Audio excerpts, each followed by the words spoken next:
ഗോവയിൽ പോയിട്ട് നിങ്ങൾ കാസിനോ ഷിപ്പിൽ പോയിട്ടുണ്ടോ? എന്നാൽ ഞങ്ങൾ പോയിട്ടോ. എൻ്റെ ഫസ്റ്റത്തെ എക്സ്പീരിയൻസ് ആയിരുന്നു. അപ്പോൾ നമുക്കവിടെ ആ ഫസ്റ്റ് തന്നെ സെക്യൂരിറ്റി ചെക്കപ്പും കാര്യങ്ങളൊക്കെ കഴിഞ്ഞ് നമുക്കിങ്ങനെ ഒരു ബാൻഡൊക്കെ തന്നിട്ടാണ് നമുക്ക് നമ്മുടെ കാസിനോയിലേക്ക് കൊണ്ടുപോകുക. അപ്പോൾ അങ്ങനെ കാസിനോയിലേക്ക് കൊണ്ടുപോകാൻ വേണ്ടിയിട്ട് ഒരു ചെറിയൊരു ബോട്ടാണ് നമുക്ക് വന്നത്. നമ്മൾ അതിൽ കയറിയിട്ടായിരുന്നു കാസിനോയിലേക്ക് പോയത്.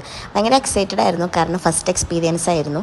പിന്നെ ഒരു ഒഫീഷ്യൽ ട്രിപ്പ് കൂടിയായിരുന്നു കേട്ടോ. അപ്പോൾ അത് കാരണം കൊണ്ട് കോസ്റ്റും കാര്യങ്ങളൊന്നും കറക്റ്റായിട്ട് അറിയില്ല. ഇതാണ് നമ്മൾ കയറാൻ പോകുന്ന ഷിപ്പ്. കാണുമ്പോൾ തന്നെ നല്ല ലക്ഷറി ലുക്ക് ഉണ്ടല്ലേ. ഉള്ളിൽ അങ്ങനെ തന്നെ ആയിരുന്നു കേട്ടോ. നമ്മൾ അങ്ങനെ ഷിപ്പിലോട്ട് എൻട്രി ആയിട്ടോ. നമ്മൾ ആ ബോട്ടിൽ നിന്ന് ഇറങ്ങിയിട്ട് പിന്നെ ഡയറക്റ്റ് ഈ ഷിപ്പിലോട്ടാണ് കയറുന്നത്. വരുന്ന വഴിയിൽ നമുക്ക് വെൽക്കം ചെയ്യാനൊക്കെ ഒരുപാട് പേര് നിൽക്കുന്നുണ്ടായിരുന്നു. പിന്നെ എന്ന് പറഞ്ഞു കഴിഞ്ഞാൽ ഭയങ്കര ലക്ഷറി ആയിട്ടുള്ളൊരു ഹോട്ടലിൽ കയറി ചെന്നൊരു ഫീലായിരുന്നു ഈ കാസിനോൻ്റെ ഉള്ളിൽ. എനിക്ക് തോന്നുന്നു മെയിനായിട്ട് ഇവിടെ എല്ലാവരും പോകുന്നത് ഗെയിംസിന് വേണ്ടിയിട്ടാണ് കേട്ടോ കാസിനോൻ്റെ ഉള്ളിൽ പോകുന്നത്. ഒരു ഫ്ലോർ ഫുള്ള് ഗെയിംസും കാര്യങ്ങളായിരുന്നു. പക്ഷെ അത് അവിടെ നമുക്ക് വീഡിയോ അലൗഡ് അല്ല, അതുകൊണ്ട് വീഡിയോ എടുക്കാൻ പറ്റിയില്ല. പിന്നെ ഫസ്റ്റ് ഫ്ലോറിലേക്ക് വരുമ്പോൾ ഇങ്ങനെ ഒരു ഫുഡ് കൗണ്ടറും അതുപോലെ അവിടെ ഡ്രിങ്ക്സിൻ്റെ കൗണ്ടറും പിന്നെ അവിടെ കുറേ പ്രോഗ്രാംസൊക്കെ നടക്കുന്നുണ്ടായിരുന്നു. നമുക്ക് ആ വൈബ് അങ്ങോട്ട് പോരാന്ന് പറഞ്ഞിട്ട് നേരെ മേലോട്ട് പോന്നു. നമുക്ക് പ്രകൃതി കുറച്ച് ആസ്വദിച്ച് കടലൊക്കെ കണ്ടിട്ട് ഫുഡും കാര്യങ്ങളും കഴിക്കാമെന്ന് വിചാരിച്ചിട്ടാണ് മേലേക്ക് വന്നത്. ഇവിടെ എന്തായാലും അടിപൊളിയായിരുന്നു കേട്ടോ. താഴെ കണ്ടേക്കാളും ഒരു വെറൈറ്റി എക്സ്പീരിയൻസും ഫീലിങ്സും ആയിരുന്നു ഇവിടെ വന്ന് കയറിയപ്പോൾ. ഫസ്റ്റ് തന്നെ ഡ്രിങ്ക്സ് കൗണ്ടറാണ് വരുന്നത്.